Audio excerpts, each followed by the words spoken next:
খারেজিদের কাজে ছিল বিচ্ছিন্ন মত এবং পথকে অনুমোদন করা।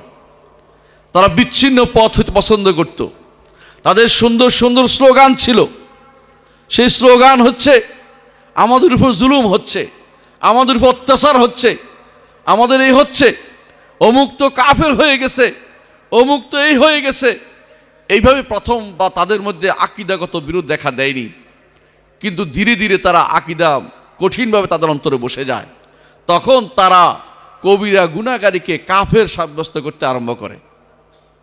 অথচ ইসলামের দৃষ্টিতে সকল কবিরা গুনাহগারী কাফের নয়।